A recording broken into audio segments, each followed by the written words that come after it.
नमस्कार, मैं सुहाना आपके साथ और आप देख रहे हैं द न्यूज पोस्ट। वक्त तो चले खबरों में तेजी से अपडेट करने का, लेकिन इससे पहले अगर नहीं किया है आपने द न्यूज पोस्ट को सब्सक्राइब तो सबसे पहले चैनल को सब्सक्राइब करें, बेल आइकन पर क्लिक करना ना भूलें क्योंकि इससे मिलती रहेगी आपको तमाम अपडेट। तो चलिए बिना वक्त जाया किए शुरू करते हैं आज की बुलेटिन की।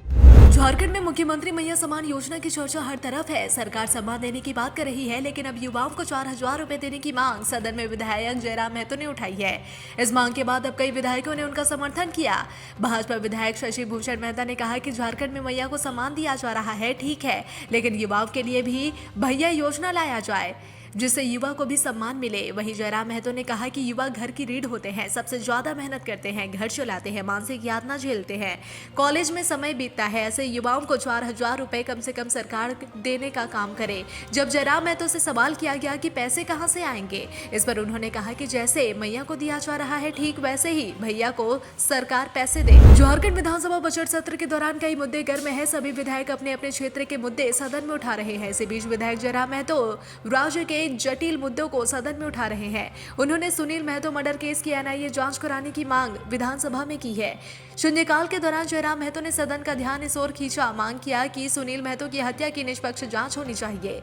इस हत्याकांड की जांच एनआईए से कराई जाए। राज्य सरकार अनुशंसा कर केंद्र को भेजने का काम करे। बता दें कि झारखंड के जमशेदपुर से सांसद सुनील महतो की हत्या चाकुलिया फुटबॉल ग्राउंड में हत्या कर दी गई थी। हत्याकांड को अंजाम 4 मार्च 2007 को दिया गया था। सुनील महतो की हत्या के पीछे नक्सलियों का हाथ होने की आशंका जताई गई, लेकिन हत्या को अंजाम किसने दिया, इसका कोई ठोस साक्ष्य अब तक नहीं मिला है। 2 मार्च को देवघर के कुंडा थाना क्षेत्र में हुई पुलिस के साथ मारपीट मामले में 4 एफआईआर दर्ज किया गया। घायल पुलिस कर्मियों के लिखित शिकायत पर कुंडा थाना में मामला दर्ज किया गया है। इन 4 एफआईआर में 20 से 25 नामजद और 400 से लेकर 500 अज्ञात पर दर्जनों सहित बीएनएस और द नेशनल हाईवे एक्ट 1956 के तहत मामला दर्ज कर पुलिस द्वारा इनकी गिरफ्तारी के लिए अपनी कार्रवाई शुरू कर दी गई है। देवघर के सीसीआर डीएसपी लक्ष्मण प्रसाद ने बताया कि एक सुनियोजित षड्यंत्र के तहत असामाजिक तत्वों द्वारा पुलिस प्रशासन और झारखंड सरकार मुर्दाबाद का नारा लगाने और गाली गलौज करने, गाड़ी में आग लगाने की धमकी देना और पुलिस पदाधिकारी और कर्मियों को जान से मारने की नियत से हमला करने के लिए ईंट पत्थर एवं लाठी डंडा से मारने एवं सरकारी कार्य में बाधा पहुंचाने का भी आरोप लगा है। भ्रष्टाचार के विरुद्ध चतरा में एसीबी की टीम ने बड़ी कार्रवाई की है। सिमरी एसडीओ के गोपनीय कार्यालय का कंप्यूटर ऑपरेटर आफ्ताब अंसारी 10,000 रुपए घूस लेते रंगे हाथों गिरफ्तार किया गया। एसडीओ सह डीसीएलआर कार्यालय परिसर से एसीबी की टीम ने उसे धर दबोचा। शिला गांव निवासी अनिल कुमार से एलआरडीसी कार्यालय में लंबित भूमि विवाद का डिसीजन पक्ष में कराने के नाम पर घूस ले रहा था। 44,000 रुपए की मांग की गई थी। पहली किस्त के बदले 10,000 रुपए ले रहा था। बता दें कि आफ्ताब सिमरिया के ही पुंडरा गांव का रहने वाला है। गिरफ्तारी के बाद आफ्ताब को एसीबी की टीम अपने साथ हजारीबाग ले गई। एसीबी एसपी आरिफ इकराम ने गिरफ्तारी की पुष्टि की है। गिरिडीह जिले के बिरनी थाना क्षेत्र के पडरिया गांव में बीती रात एक ऐसी घटना को चोरों ने अंजाम दिया जिसे समाज का हर एक व्यक्ति अफसोस कर रहा है और जिन चोरों ने इस घटना को अंजाम दिया उन सबको बदवाई दे रहा है। दरअसल बीती रात बिरनी के पडरिया गांव के अमृत साहू अपनी पत्नी और बेटी के साथ घर से कुछ दूर हो रहे शादी समारोह में भाग लेने के लिए गए थे। इसी बीच घर में किसी को ना देख चोरों ने चोरी की घटना को अंजाम देते हुए घर में रखे लाखों रुपए नकदी सहित बेटी के बने आभूषण पर अपना हाथ साफ कर लिया। शादी समारोह से लौटने के बाद जब गृहस्वामी अपने घर के मुख्य द्वार पर आए तो देखा कि दरवाजे का ताला टूटा हुआ है। तब पूरे घर को खंगालने पर देखा कि अलमारी का लॉकर सहित तिजोरी टूटा हुआ है और कपड़े बिखरे हुए हैं। घटना की सूचना स्थानीय पुलिस को देने पर पुलिस भी घटनास्थल पर पहुंचे और गृहस्वामी से जानकारी लेते हुए जांच में जुट गई है। जमशेदपुर के एमजीएम थाना क्षेत्र अंतर्गत NH 33 स्थित अवध डेंटल में कॉलेज के बाहर ग्रामीणों ने एक दिवसीय धरना प्रदर्शन किया। डेंटल कॉलेज पर इलाज में लापरवाही बरतने का आरोप लगाया जा रहा है और उचित मुआवजा की मांग को लेकर ग्रामीण घंटों धरने पर बैठे हुए हैं।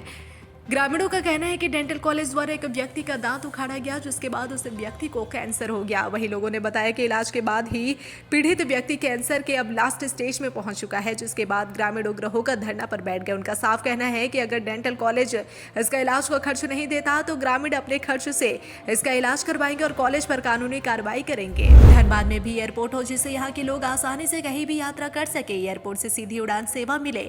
इस सपने को देखकर निरसा विधायक अरूप चटर्जी ने विधानसभा में एयरपोर्ट की मांग की। झारखंड विधानसभा के बजट सत्र के दौरान धनबाद में एयरपोर्ट के साथ बेहतर विधि व्यवस्था के उद्देश्य से बागमारा और निरसा को अनुमंडल बनाने की मांग की है। निरसा विधायक अरूप चटर्जी ने कहा कि झारखंड में कई बड़े शहर है जिसमें धनबाद भी शामिल है। धनबाद आर्थिक रूप से मजबूत शहर है, लेकिन यहाँ हवाई यात्रा के कोई भी साधन नहीं है। यहाँ के लोगों ने भी सपना देखा है जिसमें उन्हें धनबाद से सीधी हवाई सेवा मिल सके। धनबाद का अपना एयरपोर्ट हो। सरकार से सदन में मांग की गई है कि साहिबगंज के साथ साथ धनबाद में भी एयरपोर्ट बनाने की दिशा में सरकार को पहल करने की जरूरत है। देवघर के विद्यार्थियों को बेहतर शिक्षा प्रदान करने के उद्देश्य से राजकीय पॉलिटेक्निक कॉलेज का निर्माण कराया जाएगा। यह कॉलेज मोहनपुर अंचल के चिगुराडीह मौजा में लगभग 20 एकड़ भूमि को चिन्हित किया गया है। जी हां, पॉलिटेक्निक कॉलेज भवन में पढ़ाई के साथ साथ प्रयोगशाला, हॉस्टल और कैंटीन की सुविधा भी रहेगी। इसके अलावा शिक्षकों व कर्मचारियों को रहने का आवास, खेल मैदान, पार्किंग और पुस्तकालय समेत सभी सुविधाएं मुहैया कराई जाएंगी। इसको धरातल पर उतारने के लिए आज समाहरणालय में उपायुक्त विशाल सागर ने संबंधित अधिकारियों के साथ बैठक कर जल्द से जल्द अमली जामा पहनाने का आदेश दिया। इसके बाद डीसी ने कहा कि देवघर आने वाले श्रद्धालुओं को कम राशि में बेहतर कमरा उपलब्ध हो सके ताकि वे अपने परिवार के साथ आवासन कर सके।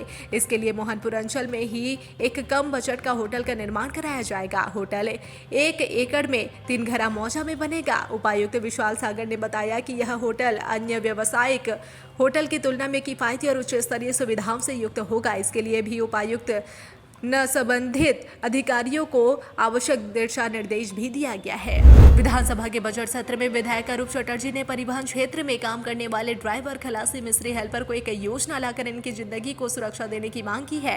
विधायक ने बताया कि बिहार और अन्य राज्य में इस तरह से योजना चल रही है जिसमें टोटो, ऑटो, ट्रक, बस समेत अन्य वाहन के चालकों के साथ इससे जुड़े कर्मचारी को बीमा, सुरक्षा, पेंशन समेत कई सुविधाएं मिलती है। इसी तरह से झारखंड में भी योजना लाया जाए। इस पर मंत्री दीपक बिरुवा ने कहा कि सरकार के पास इसका आंकड़ा नहीं है, कितने लोग इसके अंतर्गत है। फिलहाल अगर राज्य सरकार बजट में प्रबंध करेगी तो इस दिशा में दूसरे राज्य के प्रारूप को देखकर आगे बढ़ सकते हैं। बगल के राज्य से नीति अध्ययन के बाद इस दिशा में कदम बढ़ा सकते हैं। साथ ही मंत्री ने कहा कि बीमा स्वास्थ्य का लाभ सभी को दिया जा रहा है। दुमका जिला के जामा थाना के कमार दुधानी के पास अज्ञात वाहन ने बाइक में टक्कर मार दी। इस घटना में बाइक सवार पति पत्नी गंभीर रूप से घायल हो गए।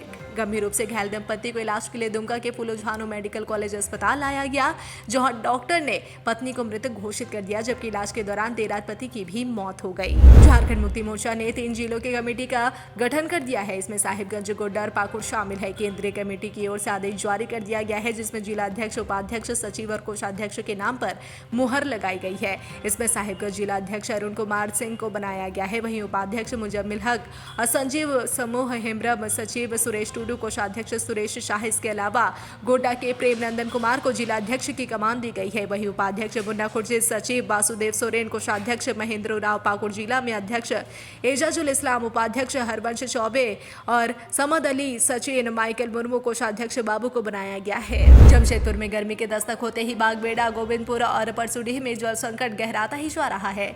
लोगों को अभी से ही पानी के लिए परेशानी होने लगी है। जिसे लेकर क्षेत्र के जनप्रतिनिधि का एक दल पीएचडी विभाग के मुख्य अभियंता से मुलाकात करने पहुंचा और जल्द ही समस्या का समाधान निकालने का आग्रह किया। साथ ही जल्द ही समस्या का समाधान नहीं होने पर उग्र आंदोलन की चेतावनी भी दी। सुप्रीम कोर्ट ने एक मामले की सुनवाई करते हुए कहा कि मुस्लिम को मियां तिया या फिर पाकिस्तानी कहना गलत है। हालांकि यह अपराध नहीं है। शीर्ष अदालत ने कहा कि भारतीय दंड संहिता आईपीसी की धारा 298 के तहत धार्मिक भावनाओं को ठेस पहुंचाने का अपराध नहीं है। यह आईपीसी की धारा 298 के तहत धार्मिक भावनाओं को ठेस पहुंचाने के अपराध के बराबर नहीं है। शीर्ष अदालत की न्यायमूर्ति बीबी नागरना और न्यायमूर्ति सतीश चंद्र शर्मा की पीठ ने झारखंड उच्च न्यायालय के एक फैसले के खिलाफ दायर अपील पर सुनवाई करते हुए यह टिप्पणी की। साथ ही न्यायालय के झारखंड उच्च न्यायालय के आदेश को खारिज करते हुए अपीलकर्ता को बरी कर दिया।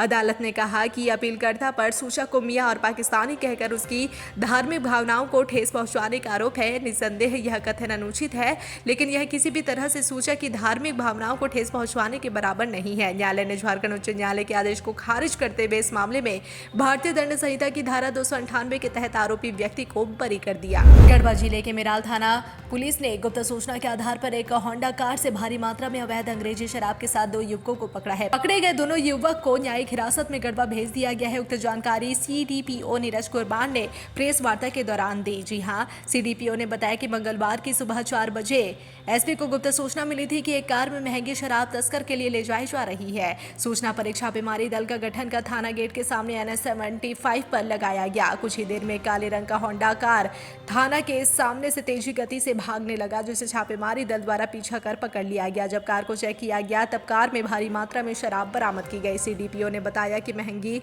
अंग्रेजी शराब की तस्करी के लिए गाड़ी में रखे गए नंबर प्लेट को दूसरे प्रदेश बिहार और दिल्ली में लगाया जाता था। चाईबासा पुलिस सीआरपीएफ द्वारा संचालित नक्सल विरोधी अभियान के दौरान टोटो थाना अंतर्गत वनग्राम हुसीपी के वन क्षेत्र में नक्सल डंप से भारी मात्रा में हथियार, कारतूस, सुरक्षा बलों को लक्षित करने के उद्देश्य से पूर्व में लगाए गए विस्फोटक को बरामद कर यथास्थान विनष्ट किया गया एवं अन्य दैनिक उपयोग की सामग्री को बरामद किया गया। संचालित नक्सल विरोधी अभियान जारी है। पूर्व नेता प्रतिपक्ष अमर कुमार बावरी ने हेमंत सोरेन सरकार के दूसरे कार्यकाल का पहला बजट राज्य की महिलाओं, युवाओं, बुजुर्गों, दिव्यांगों, मजदूरों के लिए निराशाजनक बजट है। जी हां, हालांकि सरकार ने इस बजट को बुआ बजट का नाम दिया है, जबकि हमारे लिए यह बजट निकृष्ट बजट है। झारखंड हाईकोर्ट से रूफटॉप बार एंड रेस्टोरेंट के 2 संचालकों को बड़ी राहत मिली है। कोर्ट ने ग्रीका किचन एंड बार और PRANA लाउंज RS स्क्वायर के संचालन पर रोक लगाने की रांची नगर निगम के आदेश पर रोक लगा दी है। हाईकोर्ट में इस मामले को लेकर अलग अलग याचिकाओं पर सुनवाई हुई। याचिकाकर्ताओं की ओर से अधिवक्ता अमृत शांत वत्स ने कोर्ट को बताया कि जिस भवन में दोनों बार और रेस्टोरेंट चल रहे हैं उसका नक्शा प्लान रांची नगर निगम से स्वीकृत है। दोनों रेस्टोरेंट का किचन और स्टोर रूम स्वीकृत भवन प्लान के अंदर ही चल रहा है। छत पर सिर्फ बार और रेस्टोरेंट चल रहे हैं, जहां कुर्सी टेबल के अलावा अस्थायी स्ट्रक्चर बनाया गया है। ये रेस्टोरेंट अग्नि सुरक्षा के मापदंड भी पूरे कर रहे हैं। इन्होंने अग्निशमन विभाग से अनापत्ति प्रमाण पत्र भी लिया है। इसके अलावा सक्षम पदाधिकारी से फूड सेफ्टी लाइसेंस, बार लाइसेंस आदि भी लिया गया है। उक्त दोनों रूफटॉप बार और रेस्टोरेंट्स ने नगर निगम अधिनियम 2011 एवं बिल्डिंग बायलॉज 2016 का उल्लंघन नहीं किया है। मुख्यमंत्री मैया सम्मान योजना के लाभुकों को होली से पहले बड़ा गिफ्ट मिलने वाला है। मैया योजना के लाभुकों को मंगलवार को बैंक खातों में पैसे भेजे जाएंगे। लाभुकों के बैंक खाते में एक साथ जनवरी, फरवरी और मार्च महीने की राशि भेजी जाएगी। पलामू में दिसंबर महीने में मैया सम्मान योजना के 3,72,947 लाभुकों के बैंक खाते में पैसे भेजे गए थे, लेकिन मार्च महीने में 2,85,161 लाभुकों के खाते में पैसे भेजे जाएंगे, लेकिन 88,000 लाभुकों के खाते में पैसे नहीं जाएंगी। दरअसल मैया सम्मान योजना का लाभ योजना के वेबसाइट के माध्यम से दिया जाता था, लेकिन अब योजना का लाभ PFMS के माध्यम से दिया जा रहा है। मैया सम्मान योजना के लाभुकों का डाटा PMFS से मिलान किया गया है, जिसमें करीब 88,000 लाभुकों का डाटा और डुप्लीकेट श्रेणी में चला गया है, जिसके कारण इतने लाभुकों को योजना का लाभ नहीं दिया जाएगा। पलामू में मैया सम्मान योजना के भौतिक सत्यापन के दौरान 1,155 लाभुकों की उम्र 51 वर्ष से अधिक थी। सरकारी विद्यालयों में मध्याह्न भोजन तैयार करने वाली रसोइया संयोजिका सरकार की वादा खिलाफी से खासे नाराज है। राज्य सरकार के साथ हुए समझौते को लागू करने की मांग को लेकर रसोइया संयोजिका ने हड़ताल पर जाने की धमकी दी है। अपनी मांगों को पूरा कराने को लेकर बीते 28 फरवरी से 5 दिवसीय आंदोलन के क्रम में मंगलवार को कुल्हान प्रमंडल के रसोइया संयोजिका ने विधानसभा के समक्ष धरना प्रदर्शन कर सरकार से अविलंब समझौते को लागू करने की मांग की। कांग्रेस के वरिष्ठ विधायक सह पूर्व वित्त मंत्री रामेश्वर उरांव ने वित्तीय वर्ष 2025-26 के बजट की तारीफ करते हुए कहा कि यह बजट बेहतर है। इस सरकार ने रोटी, कपड़ा और मकान पर जितना काम किया उतना काम पहले नहीं हुआ। इससे अर्थव्यवस्था को मजबूती मिलेगी। रामेश्वर उरांव ने कहा कि झारखंड कैसे बना है, इस पर वे पुस्तक लिख रहे हैं। इस राज्य के निर्माण में सबका योगदान है। पूर्व प्रधानमंत्री अटल जी ने राज्य गठन को मंजूरी जरूर दिलाई, लेकिन इसके लिए वर्षों से संघर्ष होता रहा है। हमें क्रेडिट देने की बात करने से ज्यादा इस राज्य को संभालने पर फोकस करना चाहिए। रामेश्वर उरांव ने ये बातें बाबूलाल मरांडी के परिप्रेक्ष्य में कही। उन्होंने राज्य गठन का श्रेय सिर्फ पूर्व PM अटल जी को दिया था।